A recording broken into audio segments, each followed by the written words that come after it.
You can't be serious, man. You cannot be serious!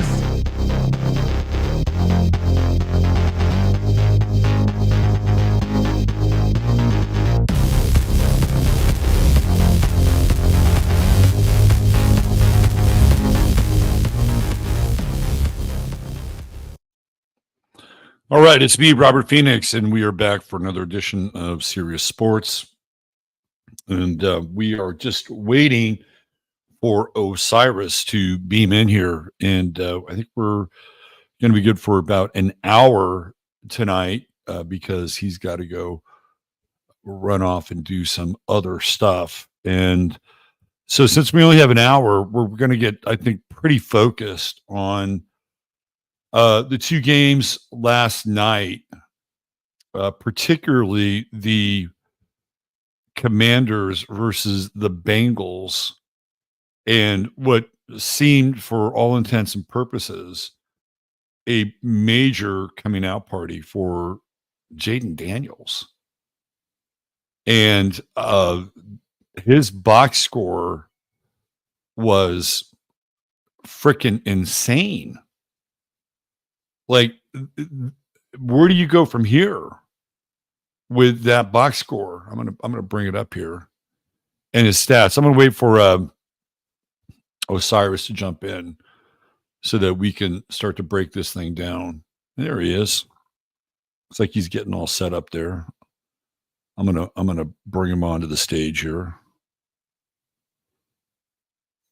All right, man. How you doing? Are you alive on arrival? We're going to unmute that mic. Yeah, you tell me. Can you hear me? Yeah, you're good, man. You're good. Okay. Hi. Yeah. Hey, Good. how are you doing? I'm okay. I'm fine. Yeah. How about yourself? Good. A little busy, but it's all good, man. And so you have about an hour, right? And we're going to jump into the lead, which is one of the things that you've been preaching on the side here. Which I appreciate, by the way. No, I appreciate that. Preach is a strong word. Well, suggesting. Let's say suggesting. Yeah. How about passionately suggesting? You were passionately. I wouldn't even say that. Maybe. Okay. That's probably right. Fair. That's probably fair, Virgo. Okay. All right. Did you watch the game last night? The Commanders-Bengals game. Did you see that?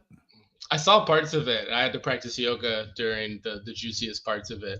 But yeah, I was disappointed in the Bengals. I really I was kind of rooting for the Bengals. It was a really good game though. The Redskins played great. The Commanders.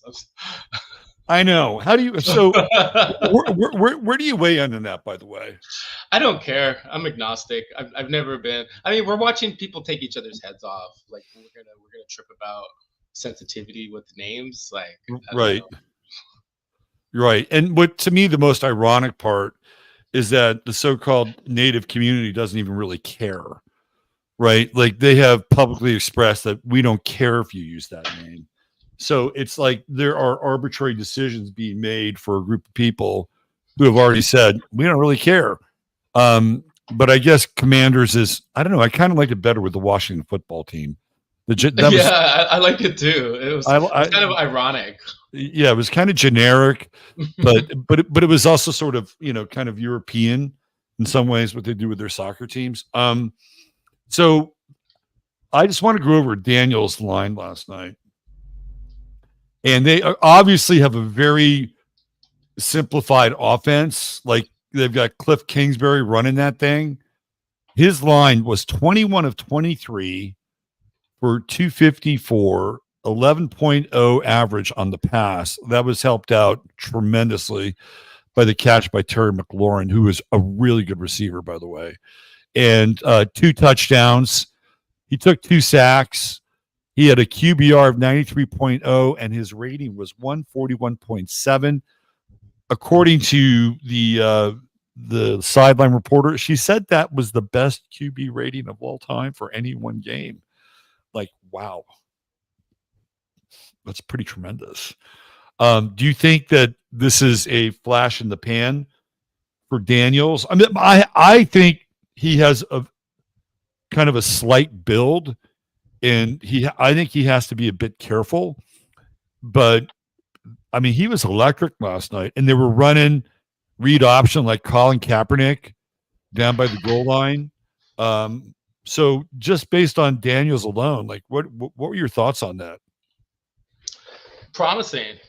Like you said, McLaurin is a legit number one wideout. So they have at least that, like the quarterback, wide receiver, not, I was going to say trio, but combination. But we have to wonder, are the Bengals any good? I think offensively the Bengals are good, but yeah, that was while it was an entertaining game, it was a pretty poor performance. Okay, so they gave up 25 points to the Chiefs, who don't look particularly impressive, but that's okay. And they gave up 26 points to the Chiefs, and they gave up 16 points to the Patriots, who might have one of the worst offenses in the NFL. Right.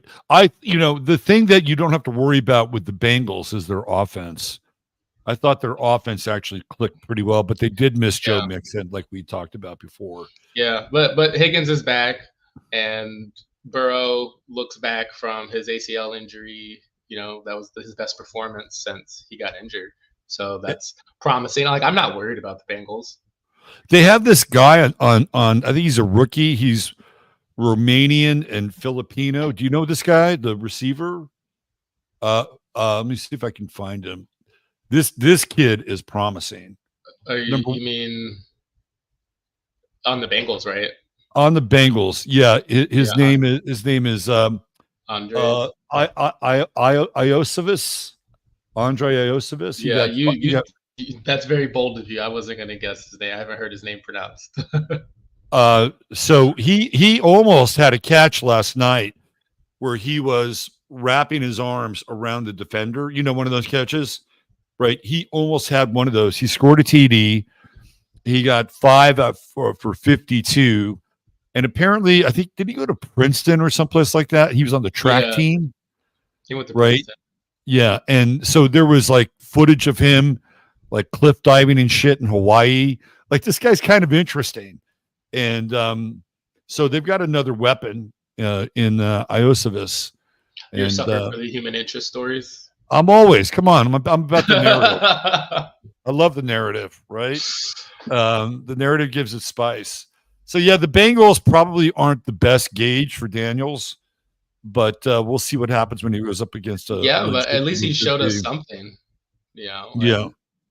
Actually, like, his lowest completion percentage all year has been 70.8%. So that's pretty good. That is pretty good. I mean, that's like we were talking about last week, where you may have a terrible supporting cast, but if you're truly a great quarterback or even a good quarterback, you'll elevate any kind of supporting cast. And as far as quarterbacks, though, that's like not making mistakes. So Daniels is doing a good job of not making mistakes. That was my guy, Brock Purdy, on Sunday, who, even though the 49ers lost, he had a great game. He had an amazing game. He turned Jawan Jennings into Jerry fucking Rice, right? Jawan Jennings had 10 catches for 170 yards and 3 touchdowns.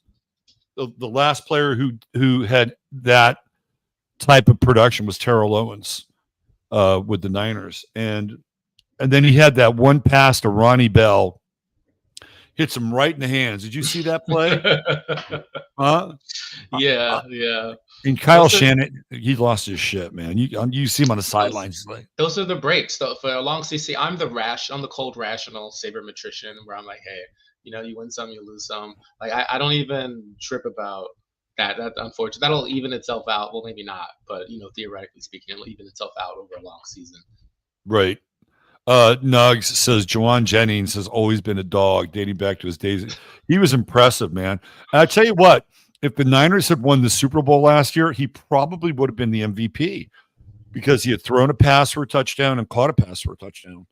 So Jawan Jennings and Brandon Ayuk, man, he's the invisible man.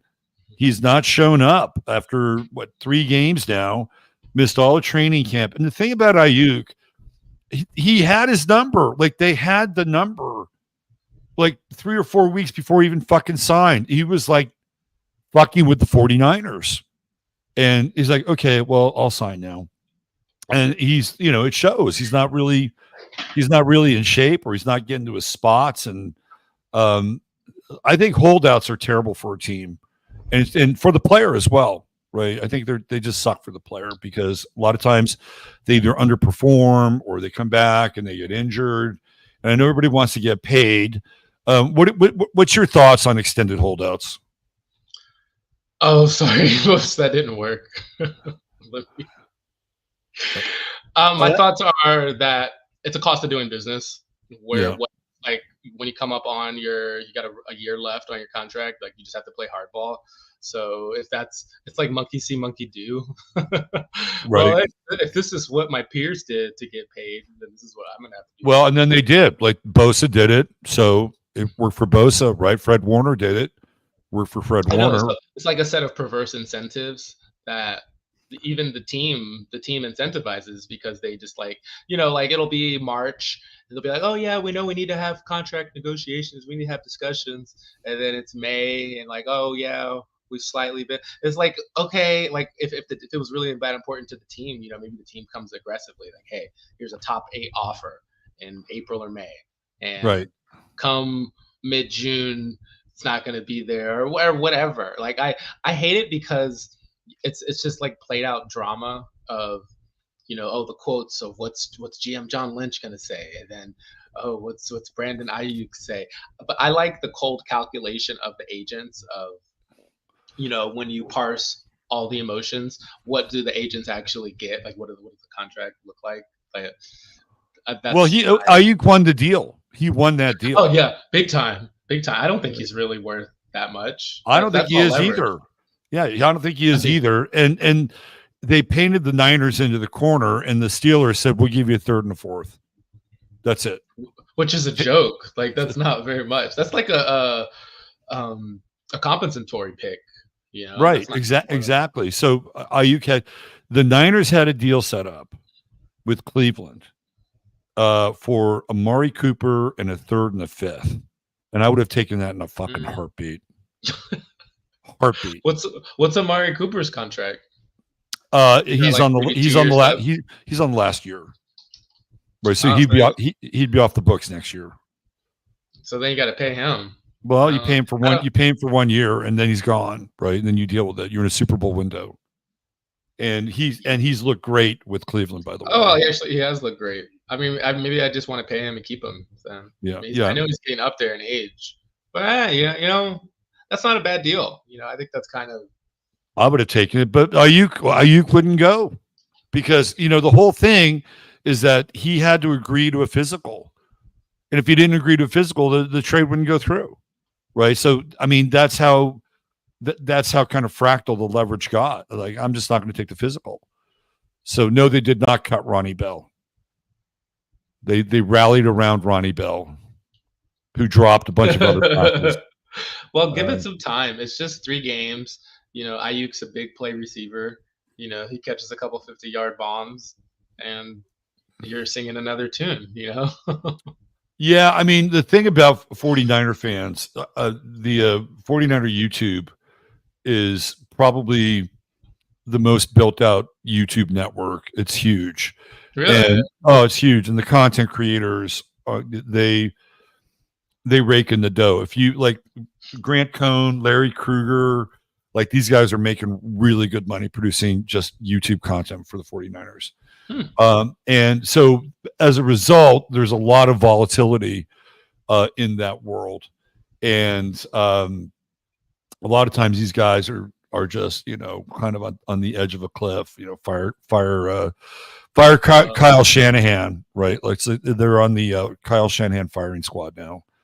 So anyway, and do you see any other games this weekend that caught your attention or you thought were really interesting? Let me check. I don't remember off my head. I did. I spent too much time indoors watching football. I liked the Packers game. I thought, I was kind of going back and forth over if maybe adjustments would cause the Packers to lose effectiveness, especially like in the ground game with Malik Willis. But no, they ran 37 times for 188 yards, which is crazy. So you and I talked about that. You sent me a text, and you told me that they only had 5 plays, Yeah, we were watching this YouTube and breakdown, and they just ran like the same plays over and over. And I'm like, on one level, I feel like the highest level of performance is when your opponent knows what you're going to do and still can't stop it. Yes. So that's not necessarily a bad thing. But on another level, it's like, well, if I do know exactly what you're going to do, don't I have a better chance of stopping it than if I don't know what you're going to do? Right. Exactly.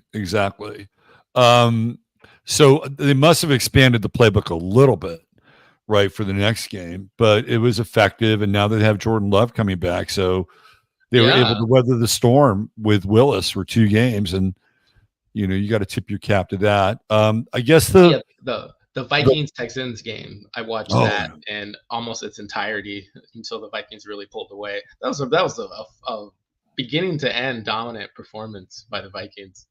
The Vikings are fucking impressive, I have to say. That defense and what Brian Flores is doing to that defense.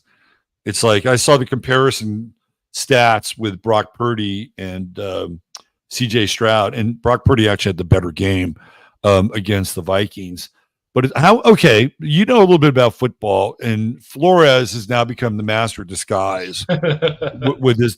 How would you attack that defense? Oh man, you're giving me too much credit. Like, let me see. There's a lot of veterans on there. Harrison Smith is still playing really well too. Like he's up there in age. Um, you can't turn the ball over. I mean, you get two interceptions from Stroud. Those were awful interceptions too. I thought the Texans were doing a pretty decent job of moving the ball too, until those. Um, I don't know. I'm not qualified enough to say that. I would say kind of like what is usually the strategy when you're facing Sam Darnold is, I like Sam Darnold, but he does turn the ball over a lot. He hasn't so far. Usually you stay into the game long enough for him to make a mistake. You know what I Yeah. mean? But he's actually been amazing through 3 games. Like, Yeah, I mean, Kevin O'Connell's like the quarterback whisperer. I mean, that's really what he was. I mean, yeah, that's the role he played for a number of years. And I think he started off as one of those guys that was like one of these quarterback coaches, right? And then he got one of the quarterback coaching positions, and then an offensive assistant, an OC gig, and now he's like putting it all together. Now, what do you think is going to happen if JJ McCarthy comes back? Do you think they're going to roll with Darnold, or do you think? yeah. Or do you think McCarthy is like, okay, we got a first round pick in this guy, and he's the future? Where do you think they go with that? Oh, they don't care. What have you done for me lately? Well, Darnold's on a 1-year deal, right? Yeah, what So do they care? Like the Vikings could win the Super Bowl. they could. I based on what Would I've you seen, really be surprised? no, not at all, not at all. No. 'Cause- And the defensive Flores is dialing up is just befuddling because he just mixes up all these, like when you watch him line up, right? Yeah, I think he got this from Bill Belichick, by the way. Like there are guys, they're not even in position, right? They're kind of standing up off the line. They might have 2 guys with their hands down. Sometimes they'll change it. Sometimes they'll have 3. Sometimes they'll have 4. Like there's never a consistent look. He'll drop guys in coverage. He'll do a 0 blitz. You never know what's coming. And if you can stay ahead of the offense. Now, the thing about the Vikings is that they've played ahead all season, right? Like they have not had to play from behind. So that'll be interesting if they get behind and what happens and what Flores does with his defense when they get behind. That'll be a fascinating thing. Yeah, but what I really like about the Vikings is they're a balanced team. Like Aaron Jones has been a really good back his whole career. Like he always gets positive yardage. He's pretty reliable. They don't even have T.J. Hawkinson, but let's say you have Hawkinson and Jefferson. Like those are offensive weapons on par with any other team in the NFL, Right. any other team's best weapons. So Sam Darnold won't have to do too much as long as the defense keeps playing well. And Sam Darnold, he's not even that old. He's only 27. Yeah, he's like, So he's still pretty young, and he's finally gotten the right amount of coaching, and he's got the right people behind him. I think they could. I think they could compete for the Super Bowl. Plus, I think it's hard to play in Minnesota. I think that place is pretty loud. oh, that's funny. Yeah, that is what I forget who the announcer was. Was it Greg Olson? Like he was saying that repeatedly about like how loud the Vikings were, and I was like, huh, really? He was like, oh, the Seahawks #1, and then maybe the Vikings #2. I was like, oh, Yeah, yeah. So I know with the Seattle Stadium, they completely engineered it for sound, right? Because everything is conical and kind of goes this way with the stadium, right? So it holds the sound in, and it makes it louder. I don't know if they did that in the Viking Stadium, but clearly there's a bit of a home field advantage. And they used to play, literally in the frozen tundra, and you'd have to build your teams accordingly. Basically a running attack and not a lot of passing, a lot of defense. But that's changed now, and they can go toe to toe with any team. Just about. I think the only team left in that division, you got, is the Packers and the Bears who play outside. So they have to play at least 2 road games that are inclement. But they're not. It's like they're not out of their time zone, so that's not a big deal. Did you see this story about Dan Campbell? We talked a little about it last week. yeah. Where he had to move because he was getting doxxed by, like, it had to do with his daughter, right? His daughter gave out the address of his house to her boyfriend, and the boyfriend kind of led this doxing party on Dan Campbell's house. Like, that is just so fucking. It reminds me of, what it reminds me of? It reminds me of what was that Tom Cruise movie where he played a football player, and Chris Penn was in it. The same thing happened. Like, the coach's house got doxxed, and Tom Cruise lost his scholarship. Do you ever see that movie? Moves? No, All the Right Moves. I just googled it. Yeah, All the Right Moves. It's an early time. That's actually a scene from the movie where the coach's house gets doxxed, and I think Craig, what's his name? Craig, the guy who played the TV series Coach, Craig T, whatever his name is. He played the coach in All the Right Moves. So he had to move in the middle of the season because his daughter, I wonder if the daughter's still with that boyfriend now, or that relationship is over. That is so bizarre. What else do we have this weekend? We had the Phillies, the Saints, the Eagles, Saints. So we thought that was going to be a barn burner, and it really turned out to be more of a defensive struggle than anything else. What was an entertaining defensive struggle, though? What was your takeaway on that? We saw the old Eagles defensive line of lore, of the dominant defensive line where they have all these bodies, and the Saints were just overwhelmed, especially their center. He went out of the game, I believe, in the first half, and he never came back. He was questionable to return, and I think it was pretty early. I think it might have been even in the first quarter that the Saints' center went out. But even when he was in the game, the Saints had no running game. It was the Eagles were just living in the Saints' backfield. So Derek Carr, of course, if you pressure Derek Carr, he's not ever going to be superhero Carr, So the knock on the Eagles where they got all these guys from Georgia, and none of them were showing up. And then last week, all of a sudden, they decided to show up. And do you think that they responded to the media pressure? Do you think that we got to get motivated this week, or maybe one of the Saints coaches got on their case? What do you think happened there? No, you see this is the cold logic, sabermetric mind of myself. I'm like, no, it's just arrogance. These people are already hyped up. Like it could be any number of things, it could just be kind of poor timing, like AJ Brown is out. They got the Eagles got Dallas Goedert going.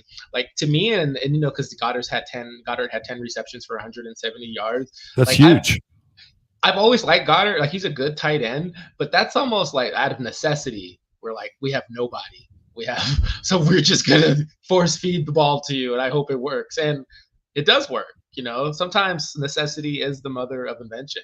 Maybe that's the vibe. The by DVOA, the Eagles completely dominated that game, and they had a lot of turnovers. I believe they had 2. Yeah, Jalen Hurts had 2 He had an INT back-breaking. and he had a fumble, right? Yeah, but they were moving the ball at will against the Saints. Right. And a really big part of that game was a questionable field goal attempt by the Eagles, and they ended up missing the field goal, and they gave the Saints life.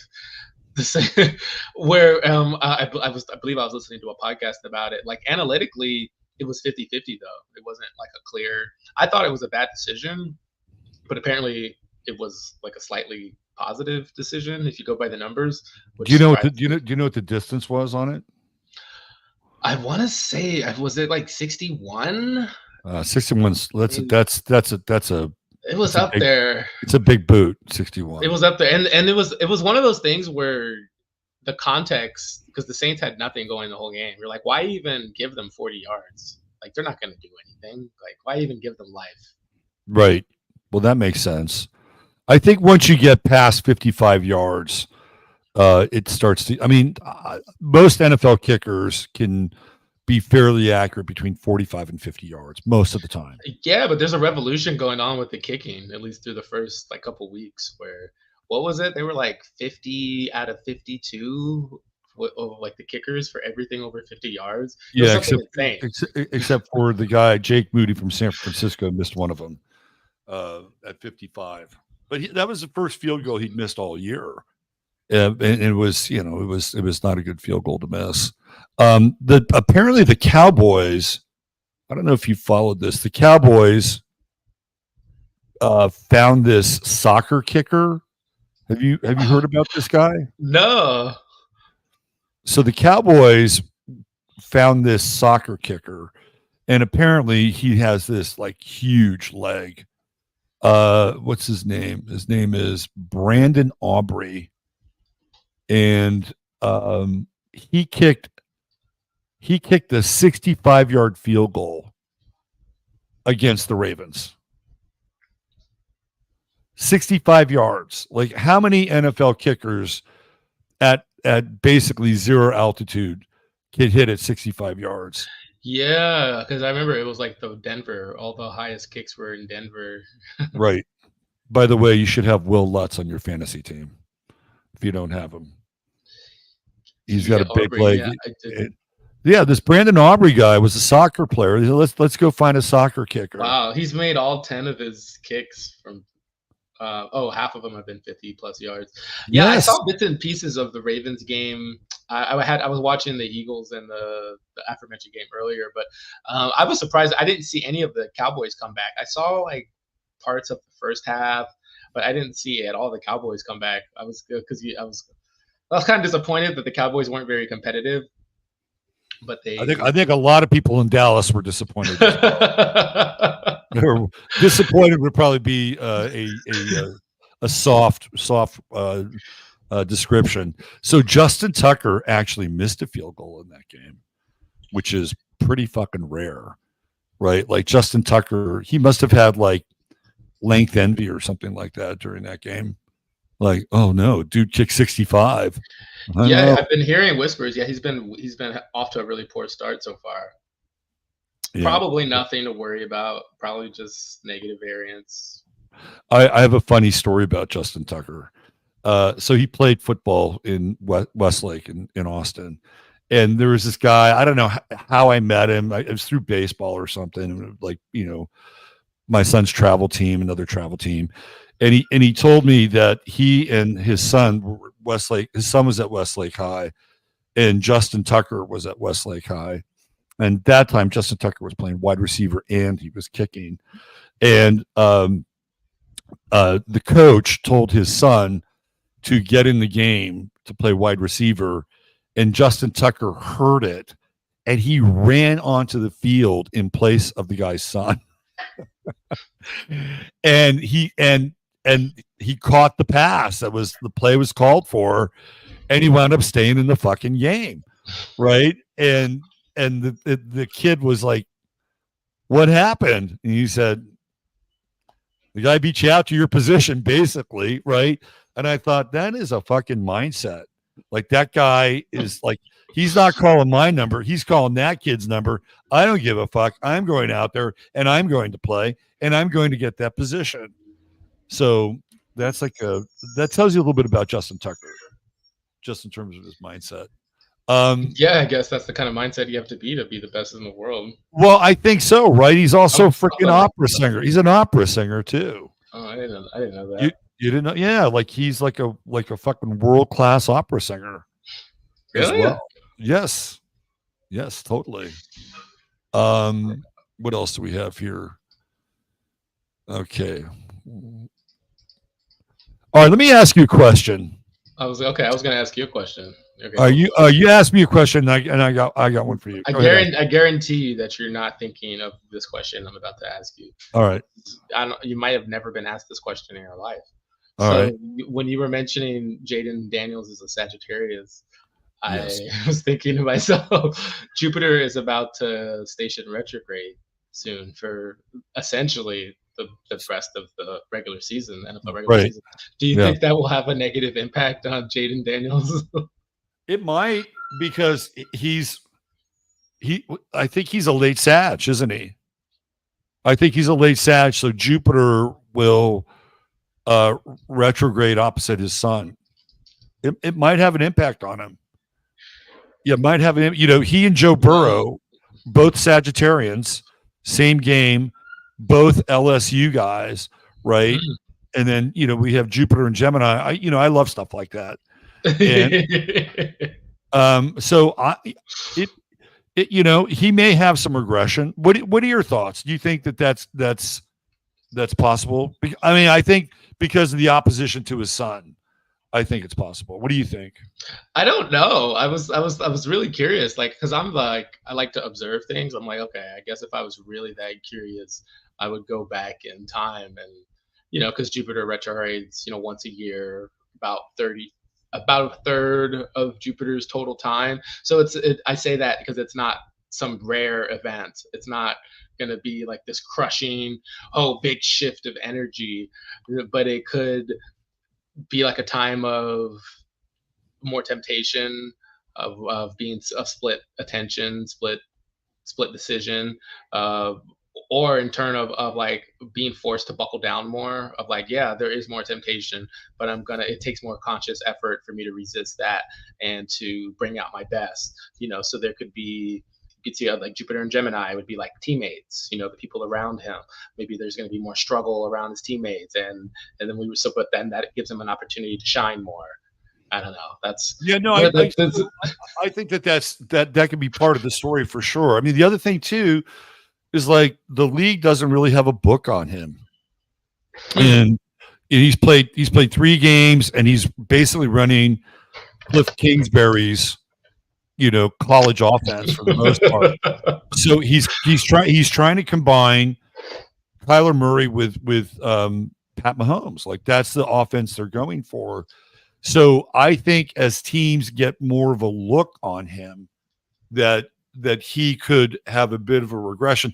I'm a little concerned about his build because he's kind of lithe and built more like a receiver than a quarterback. And if he takes some hits, that could be something to pay attention to for sure.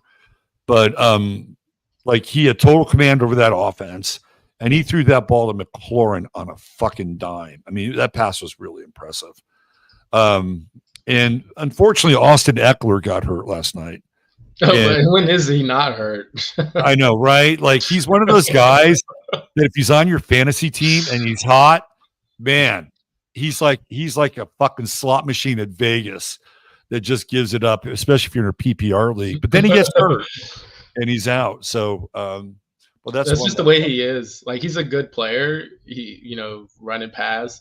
But I because I've like low key been a Chargers fan since like the Marty Schottenheimer days, the Drew Brees days.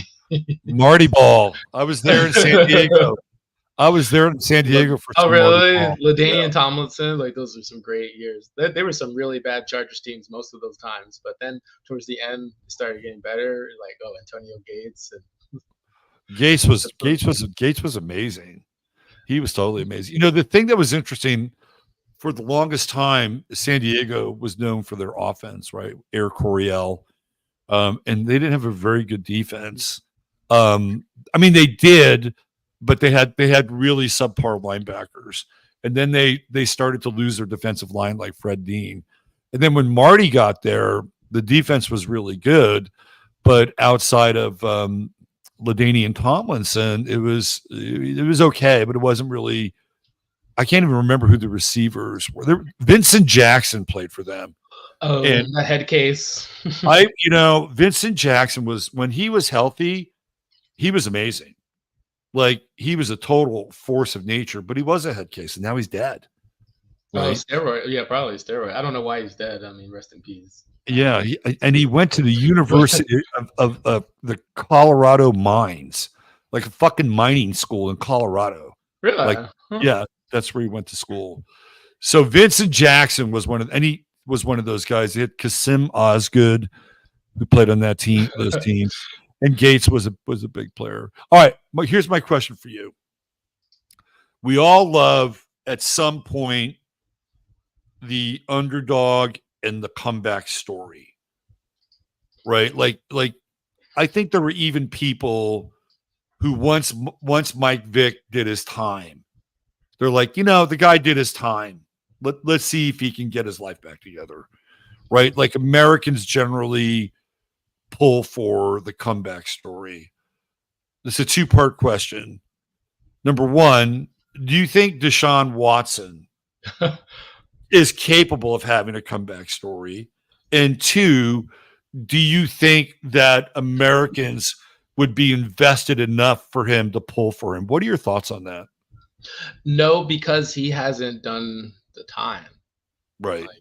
So if he actually had a strict punishment that most people felt fit the alleged crime or crimes, totally different story.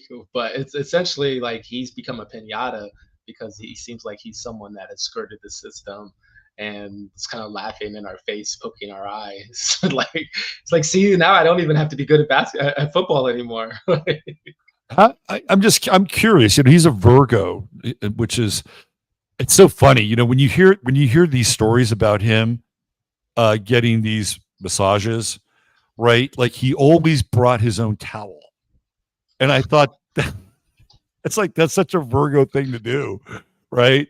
Like, I have a towel. I mean, even the act of massage is Virgo. It's very Virgo, right? Like, it's so fucking Virgo. This isn't. It's like, I think you have some insight into people.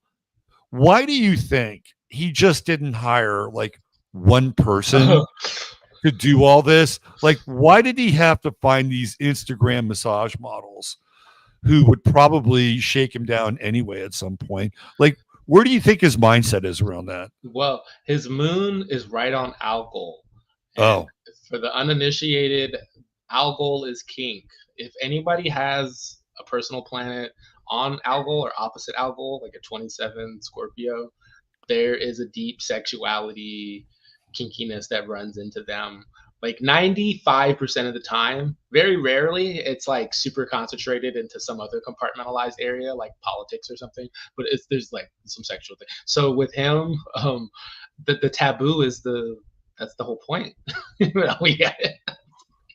So it wasn't really about just having a business relationship with somebody who could take care of you, but potentially getting caught or the variety. We're like, where does the variety come in? Right? Because it's definitely like the variety thing is huge. Like, how many women were part of that suit? Like 50 women or some shit like that? Well, he's got Jupiter in Sag, he's got Mercury in Libra, and Mars in Scorpio. Like, to me, like Mars and Scorpio, like that's a very, like, the fact that he's going after like variety, that's a Mars and Scorpio that's like messed up, because a good Mars and Scorpio is going to sink its teeth into one thing and hold on tight, Right. That makes sense. What about, does Jupiter square his sun? They have a Jupiter sun square? It's loosely.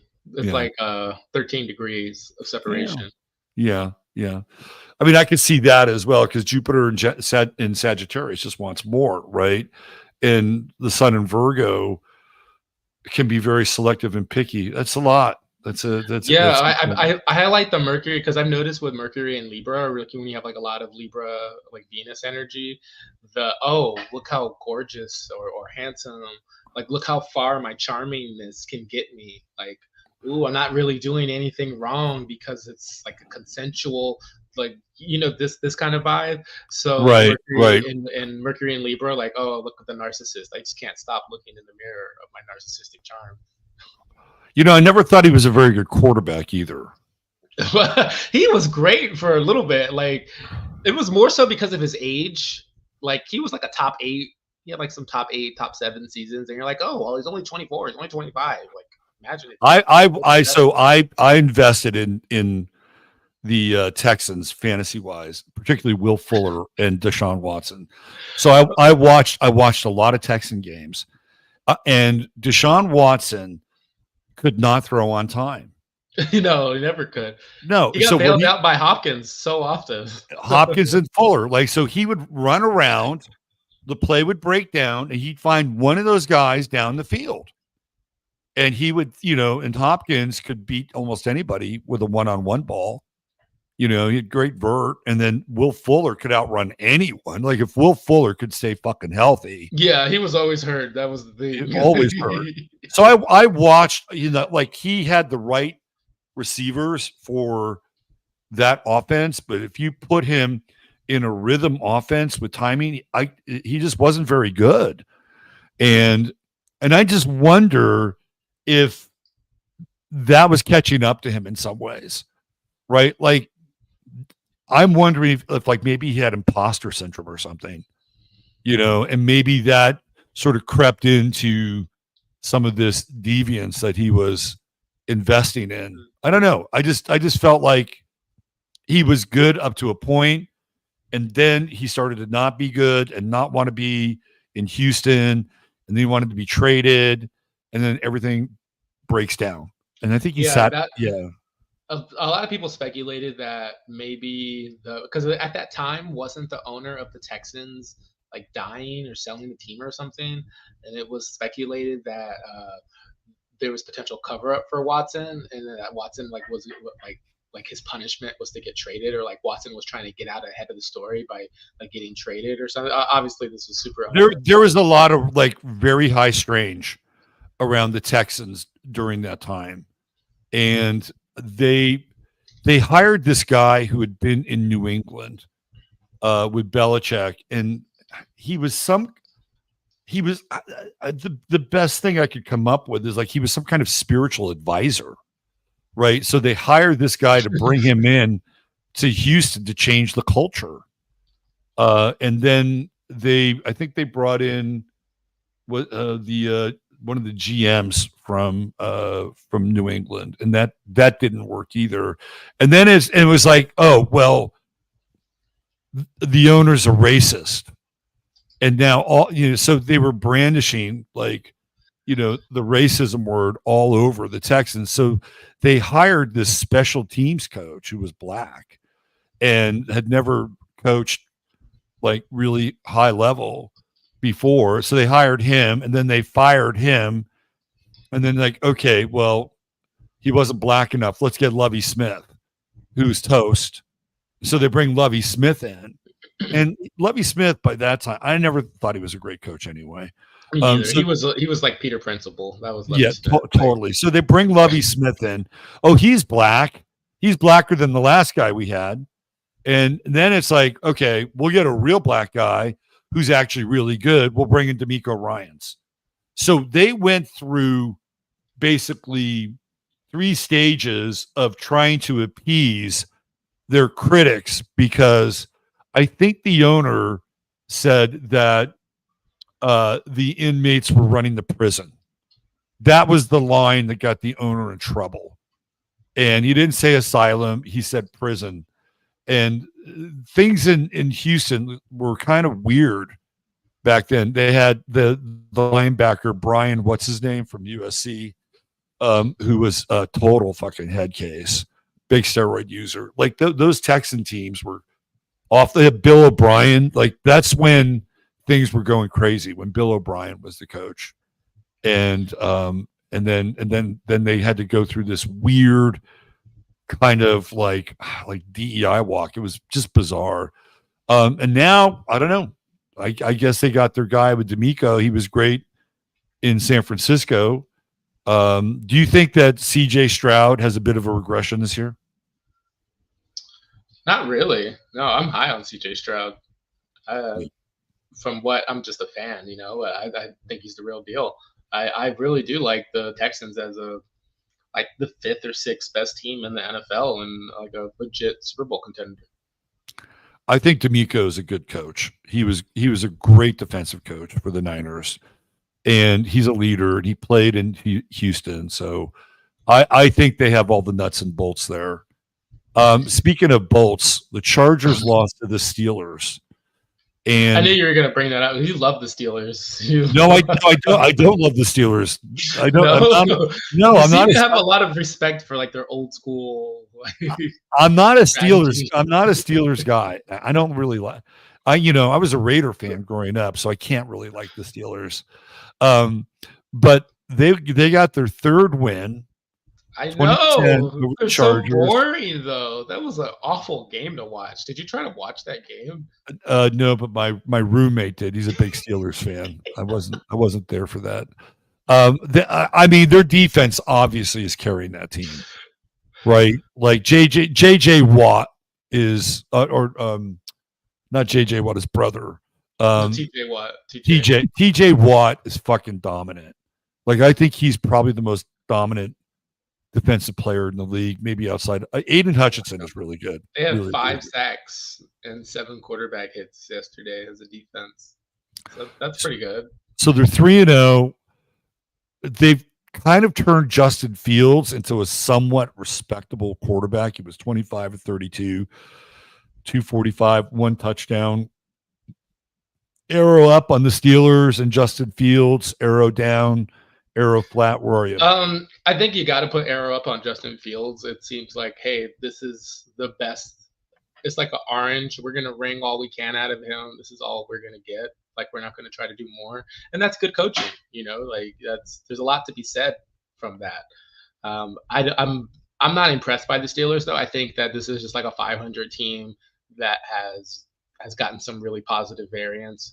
Okay, you're bagging some wins. It's the wins count, the wins matter, but I don't think this is a team that week 10 in the season, week 12 that anybody's afraid of, whether you're facing them on the road or at home.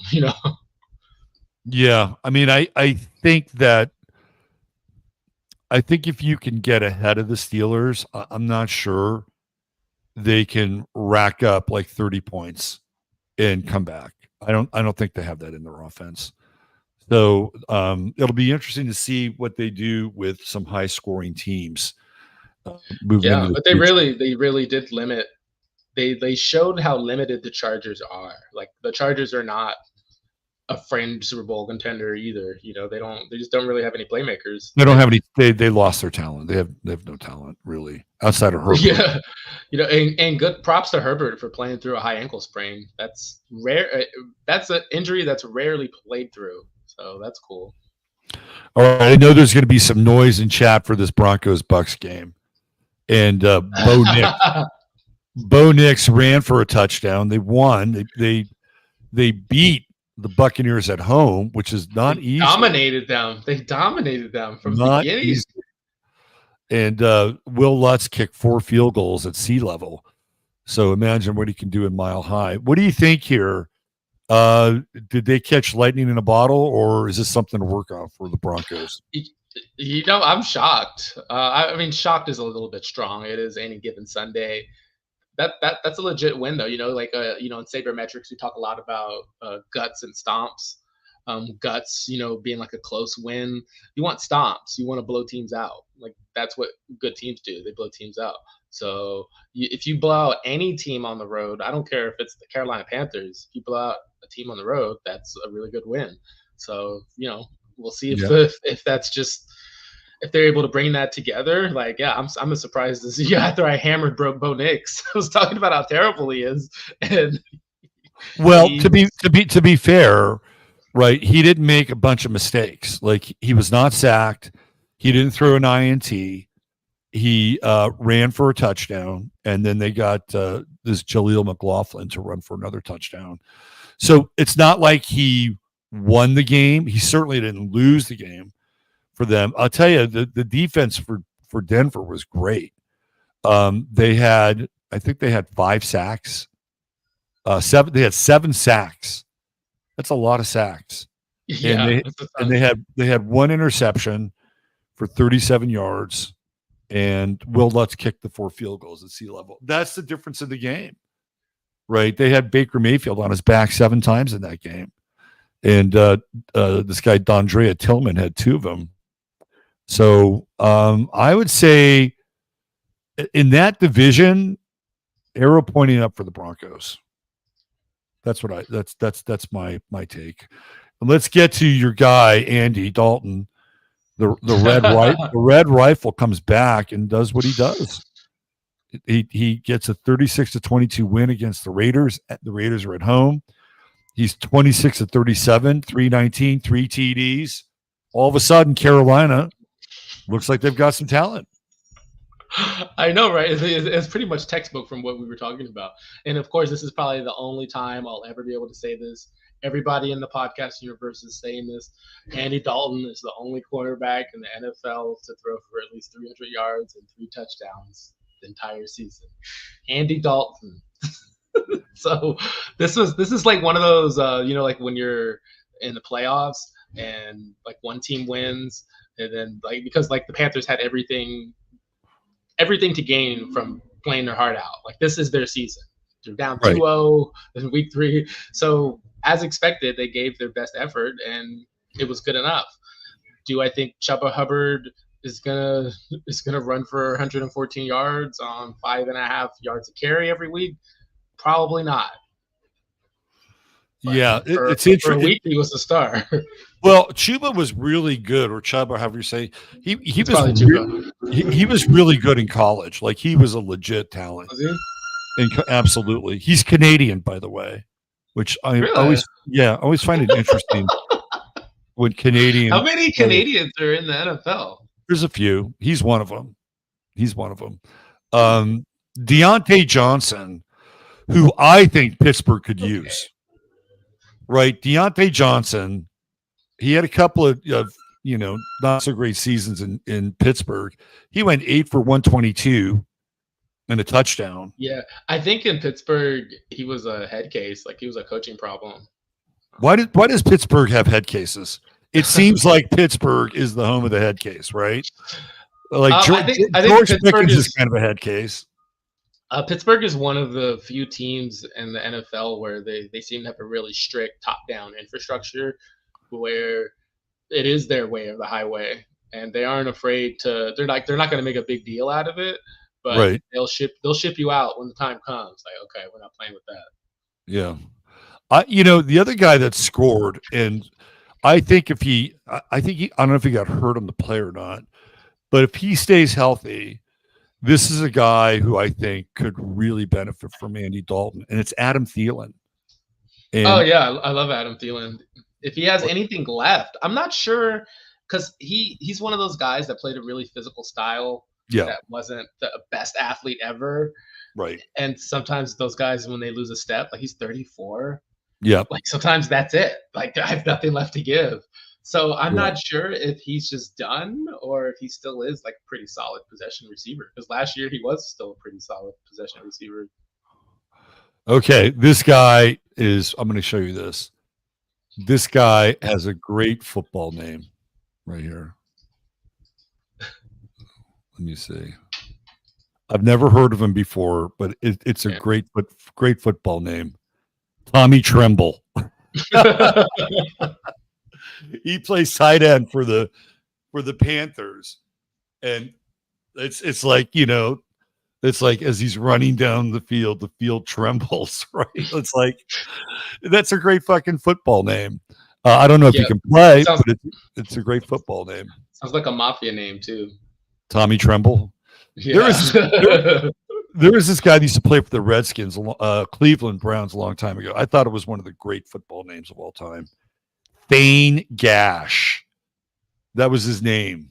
Thane Thane, like Thane, and his last name was Gash, like gashing somebody. Thane Gash. I thought that's a fucking football name right there. Thane Gash.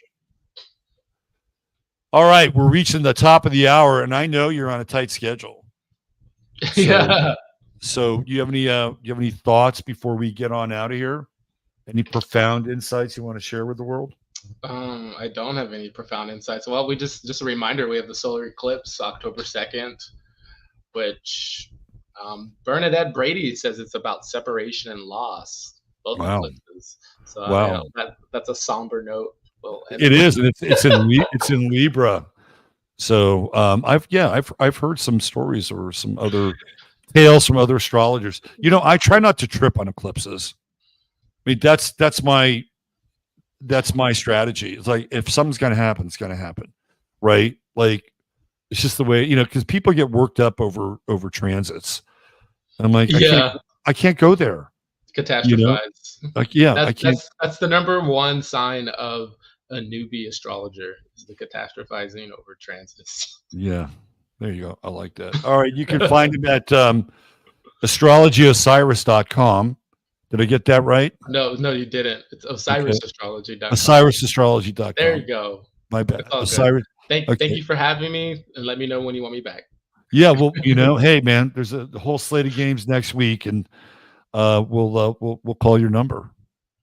All right, have a good one. Thanks for being here. See you. Bye. All right. So there we go. Another edition of Sirius Sports.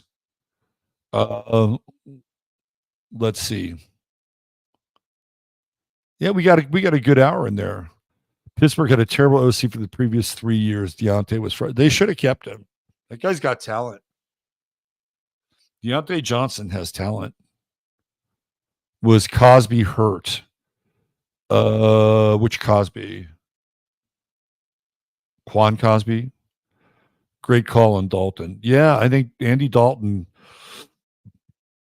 he's a professional quarterback. That's what he is. And this guy who's the coach for the Panthers, Dave Canales, knows how to coach offense. I think he's going to be, and he's going to be good. He's going to be good for the team. And I think Carolina is somebody to be reckoned with if they can, fire on all cylinders. All right, Max Crosby, thank you. I don't know if he's hurt or not. He had a funny story about Antonio Brown, though. I guess they went to the same school. High ankle sprain. Yeah, I don't know. Let's find out. For all you bettors out there who need to know Max Crosby's status, let's see. Just Blog Baby says it's a high ankle sprain. It's shitty, but I'll be good. I'll be better. It sucks. It's unfortunate. I mean, it hurt literally the second to last play in Baltimore. Just part of the game. Every time I go out there, I'm going to try and be out there with my teammates. If I'm 100% or 50%, it doesn't affect it if I'm going to go out there. So apparently he's hurt. High ankle sprains are bad. It's bad. It's an injury that can force players to sit for weeks at a time, and one that lingers even after they've been cleared to return. It's an especially brutal injury for a player like Crosby, who relies so much on quickly getting off the ball. The timing couldn't be worse. Apparently, his backup is lost for the season with a knee injury. Now they've got Tyree Wilson, Charles Snowden, and Janarius Robinson. So they have some injury issues. And I don't know if Antonio Pierce is the right guy for that team. He seems like a kind of blood and guts. He reminds me of Dan Campbell a little bit. And I think that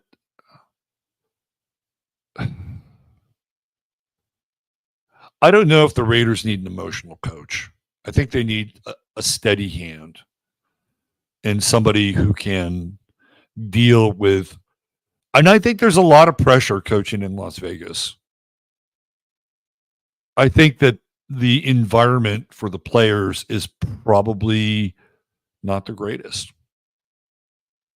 I don't think it's great. Henry Ruggs got wasted and was driving 145 miles per hour and killed somebody. He's in jail now. So you get into a situation like that with young players and money, and gambling. You need a coach. I'll tell you who you need in Las Vegas. You need Bill Belichick. That's who you need. Like that's who you need. You need a guy who can go in there and lay down the law. And if I was Mark Davis, I don't know if Bill Belichick would coach the Raiders.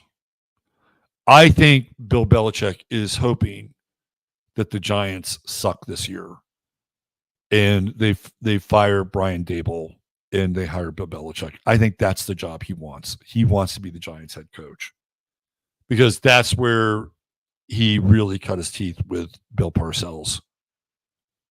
But if they have a good season and they keep Daboll, let's say the Giants have a winning season, but they don't make the playoffs. Is that enough for them to keep Daboll?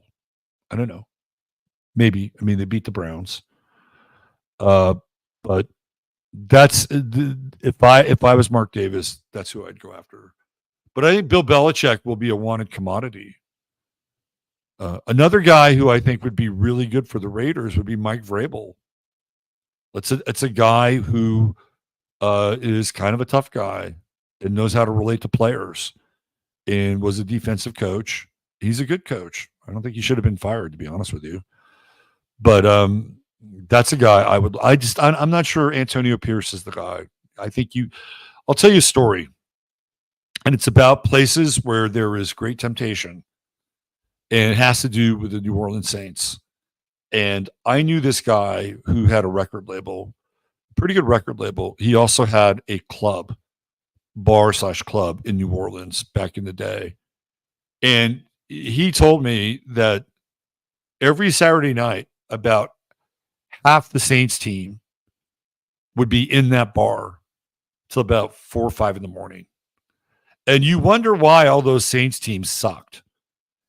Maybe it has something to do with the talent. Maybe it has something to do with the coaching, but maybe it has something to do with the culture and the environment as well. The type of temptation that would be in Las Vegas. So if I was the Raiders, I would probably go after Mike Vrabel or Bill Belichick. And this guy Antonio Pierce, apparently he owes a lot of money too, which is really, really weird. Like huge sums of back payment on child support and divorce, and I think he took out a loan to pay for that stuff, and he's got this huge back loan payment. I don't know. The Raiders just make the weirdest fucking choices for coaches. Like they had the special teams coach. What was his Dean Biasici or Bisacci or something like that. That guy was really good. They won for him. They played their ass off for him. Like, why don't you just hire that guy? It seemed to work, right? It seemed to be, like it's a results-driven league. They played their ass off for him. They'd let go of Gruden and they're playing. But then they go out and get Josh McDaniels, who's horrible. And of course, they have to fire him halfway through his second season, just like the Broncos did. So the Raiders have been dysfunctional for such a long period of time. I mean, even going back to the last days of Al Davis, just a hugely dysfunctional organization. Well, they got a nice stadium. Anyway, the Raiders and Saints need a relocation astrologer on draft day. I would agree with that. Amari could have a big game against the Raiders next week. I wouldn't doubt it. I wouldn't doubt it. Poor Devontae Adams, right? He's like, I really want the bag. I want the bag. And he and Aaron Rodgers were like peanut butter and fucking jelly in Green Bay. And I know that Rodgers had to go because of Jordan Love, and they probably got tired of Aaron Rodgers. You know what I mean? Like he'll grind on you. But Devontae Adams going to the Raiders. He went to school with Derek Carr. I think that was really the pull, wasn't it? They played college ball together, but it just didn't work. Didn't work. And Devontae Adams is a great receiver. If I were the Raiders, I would trade him. And I would trade him for draft picks. That's what I would do. Like, I don't think they're going to win this year. Like, I would trade him to a team that's a contender and has some draft cachet and, cash in on him. Like, what do you really, are people, the thing with Las Vegas is that a lot of the fans that show up there aren't even Raider fans. They're fans from other cities that fly in to watch the game. So it's not like they're there to watch Devontae fucking Adams. I would trade him. Who would I trade him to? Who would be a good fit for Devontae? Like, they're one player away, could really use a wide receiver, and the Raiders could get some draft capital off of.